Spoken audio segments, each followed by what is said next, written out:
Here we go. All ones. Okay, today we're going to make some Ropa Vieja, or old clothes for those who don't speak Spanish. This is a Cuban dish made with beef. Over here we have our beef that's been cut down into some thin pieces that we can braise in our pot and still be able to cook down, and it'll fall apart. You'll learn more about that later. Over here we have half a white onion and half a bell pepper. Traditionally this is made with the cubanella pepper, but I don't have access to those from where I live. That much garlic, some adobo, some sazon back there, if you can see it, some cumin, oregano, black pepper, soy sauce, some limes, and some olive oil. And this will be our marinade. I will come back and show you how to put together the marinade here in just a second. All right. Let's throw in some oregano, some black pepper, if I can open it, and I got the wrong one.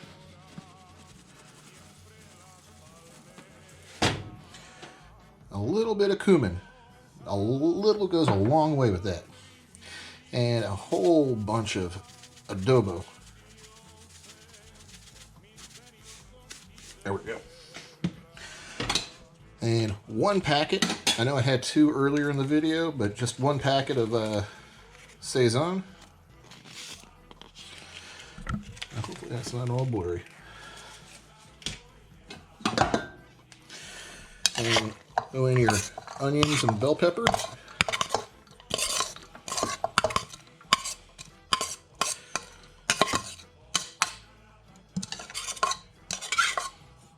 I'll get all that later.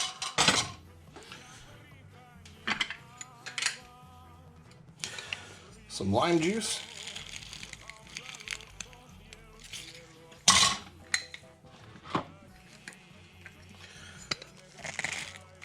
I like a little bit more lime juice than most people. Normally one lime will do it, but I'm going to go about a lime and a half. And last but not least, oh wait, actually I have a little bit more. Some soy sauce and olive oil. This will make a good marinade, and you want to marinate it overnight. There's my spoon over here. Just kind of, oh, and I always wind up making a mess. Every video I do. I should have got a bigger bowl. You know what I'm going to do? I'm going to make this even easier, and I'll come back and show you how I do that. Alright, so I just put it all in a Ziploc bag, and I forgot the onion earlier, or garlic earlier. Let's get this in there.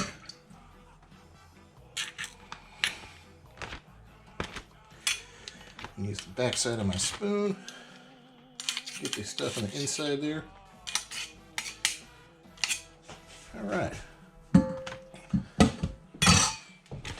And you just seal it up. Hopefully it's on the camera. And just mix it up really good. I should have just done this from the beginning, but I was trying to be all fancy and show off. And you want to make sure it really covers all the meat so the flavor gets in there.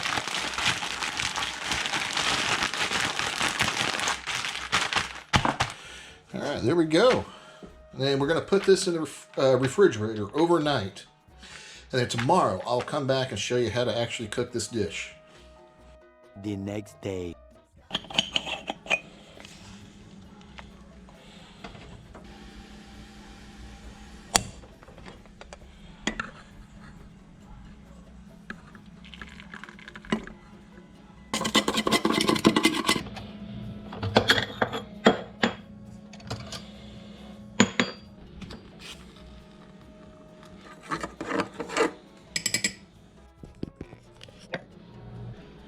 Alright, here we are, day 2. What you're going to need is the meat we marinated yesterday, some sliced up onion, half a white onion and a bell pepper, that much garlic, cilantro, we might not use all of that, some tomato paste, white wine or vino secco, and olives. And you're going to also need a good pot. I got my Magnolite over here. So you just grab your meat. You just want to,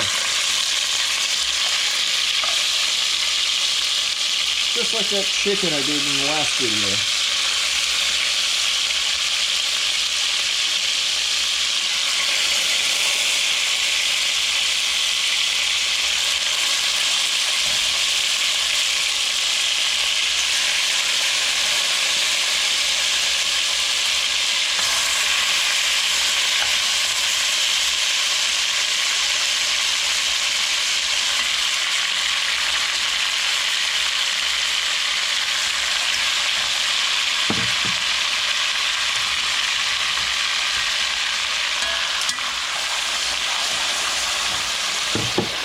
Looks like I should have got a larger pot.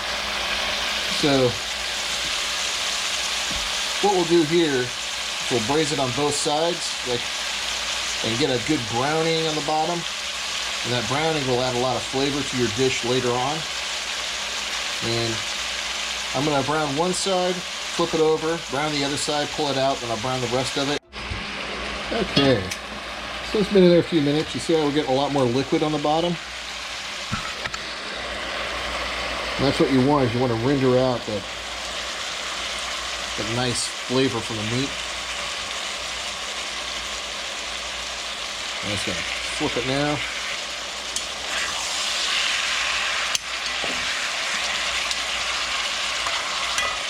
You don't have to do much. Just looking for a little bit of brown on it.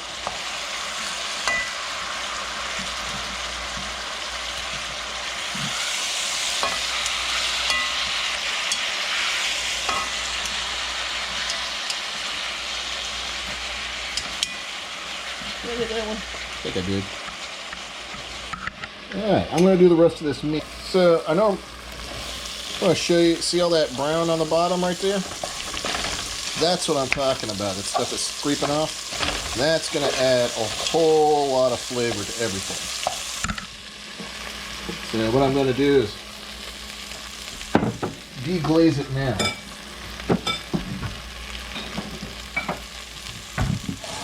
With roughly a cup of water. Just enough, oh, get the camera on there. Just enough to really cover it up.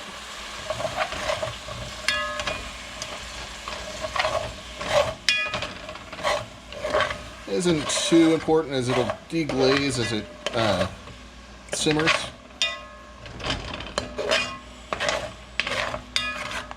Yeah, you see how that water turned brown? That's all the browning from the bottom of your pan. If you ever get browning sauce at the store, that's pretty much what it is. Throw the rest of that 2 cups in there. Put the marinade in there.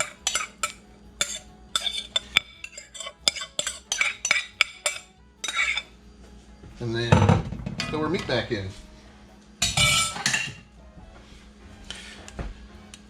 I probably wouldn't have taken the meat out, but I just wanted to show you the browning on the bottom and how important it is for the flavor of a dish. A lot of people don't understand that, and they usually try to avoid getting stuff stuck to the bottom. So what we're going to do is we just need enough liquid to cover all this meat up. And don't forget the drippings. That's flavor.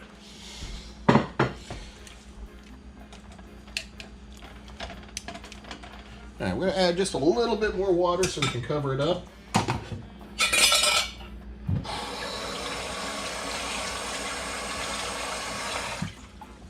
One of the tricks is use that bowl you marinated it in. Get more of that marinade back in the sauce. Alright, so we're going to bring this up to a simmer. And we're going to let it simmer for... Why am I using tongs? We're going to let it simmer for about 3 to 4 hours until this meat starts falling apart.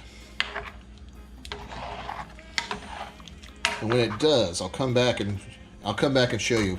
All right, now that I got it to a simmer, I might turn the heat up just a hair. Just skim off the little oil that's coming, all the fat that's coming off the meat. It's pretty easy to do. Just skim the top with your spoon like this. I also want to point out that if you do this in an Instapot, you can't get that extra flavor from the browning that comes off the bottom of the pot because you don't brown it. So if you do it in Instapot, braise it, and then put all that braising liquid into the Instapot.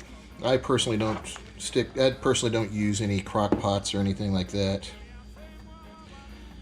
as I think you get more flavor doing it the old school way like this. Alright, so I'm going to scrape off all this, and what I'm going to do is I'm going to let this just kind of simmer for 3-4 hours. And just get a little bit more off of there. Until basically you're just going to do some pulled beef. Alright, I'll see you in a few hours. So we're about an hour in. We got our meat simmering, or however you say it. Just every once in a while, about every hour or so, come in and scrape off that grease and all that oil that comes off the meat. And what we're really doing, we want this braising liquid to reduce down and add a whole bunch of that flavor to the dish. Get that garlic down in there. Yeah, that's pretty much it. Just every once in a while do that. Our meat is done. I see it kind of breaking apart. See that? Oh, no, you can't. See that? It's kind of just falling apart, grabbing it. I'll show you a better one. See, you just twist it and it's starting to break apart.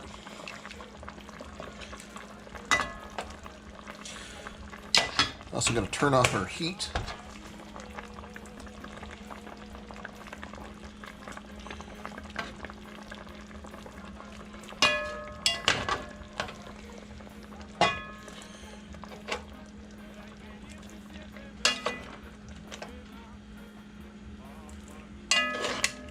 Make sure there's no little meat chunks down in there.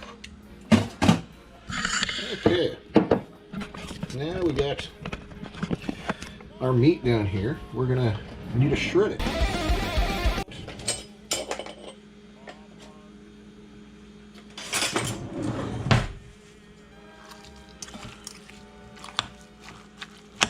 I'd recommend it letting it cool down, but whatever works.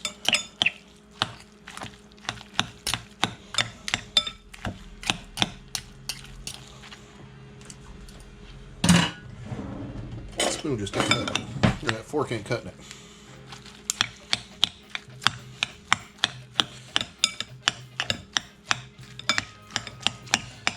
Whatever you do, do not throw away that braising liquid. So now we put the braising liquid in here. You want to save this. Also, I'm going to come over here and show you. See all that browning that stuck on the pot? Before, it's all gone.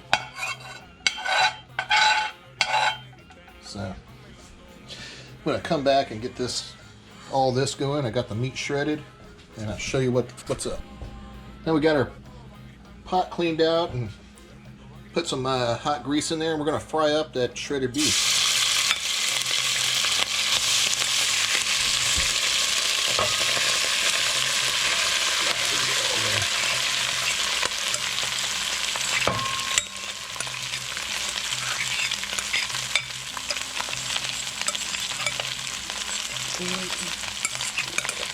Here we go.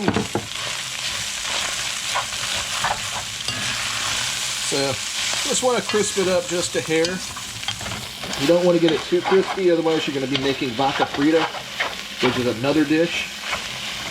So it's very similar to this one. Kind of the same dish, different haircut. And it's more of a fried citrus beef.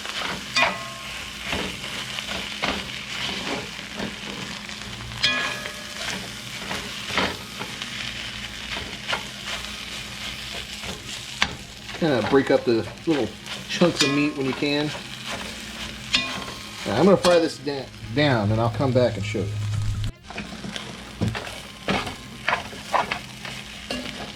Starting to get some of that brown on there. That's what we want. The pan's really hot, so I gotta find something to grab it with. I'm actually at a medium heat, it's just too hot to touch.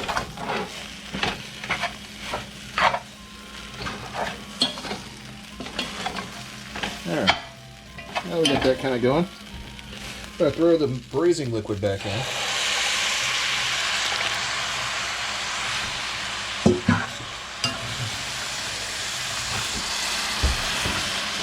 Get it mixed up pretty good. I'm going to turn down the heat to a low simmer.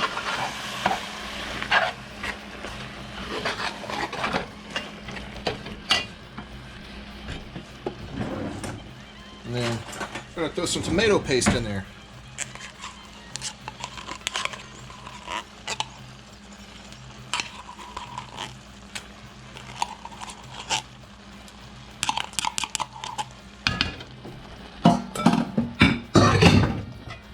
Mix that up really good. This will break up and you'll really start seeing it turn a little red.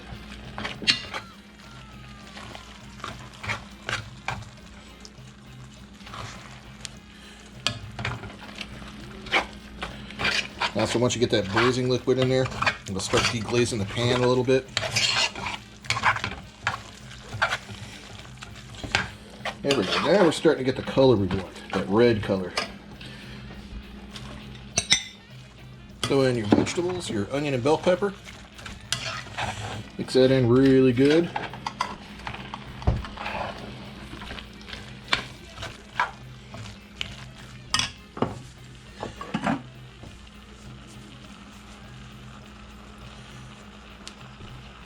Some cilantro. Olives. Gonna let this kind of go on a little low simmer for a little bit. Oh, hold on. I forgot one ingredient. White wine. Don't forget a little for yourself.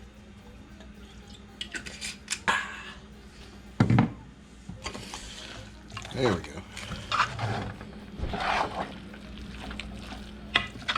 You want a little bit of liquid left. Looks like I didn't leave enough of that braising liquid.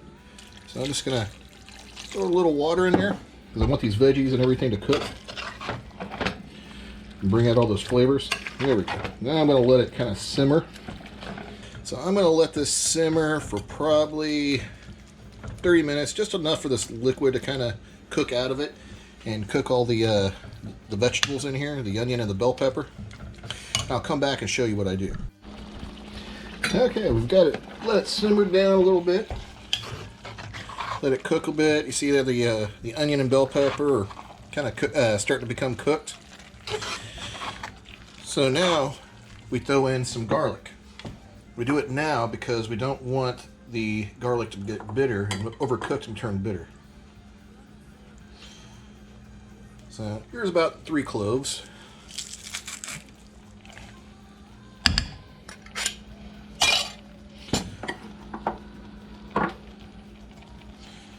And another 2.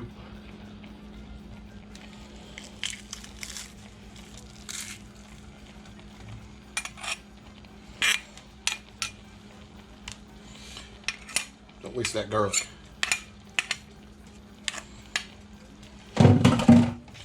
Stir that garlic in, and over here we got some rice starting to cook. And just stir in that garlic. And by the time the rice is done, your Ropa Vieja will be done. And I'll come back and show you what all that looks like put together. Let's make a plate.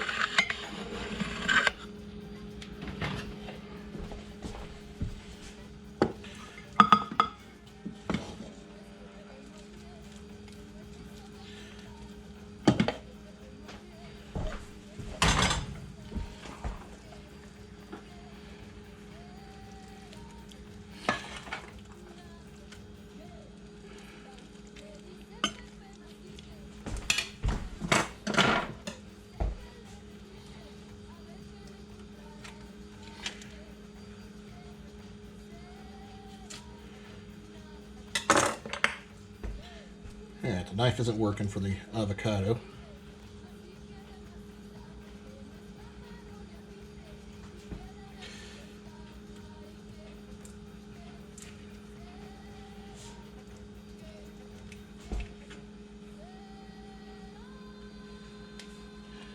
Okay, there we go. We have Ropa Vieja. Let's take a little bite. Hopefully I don't burn my mouth like last time.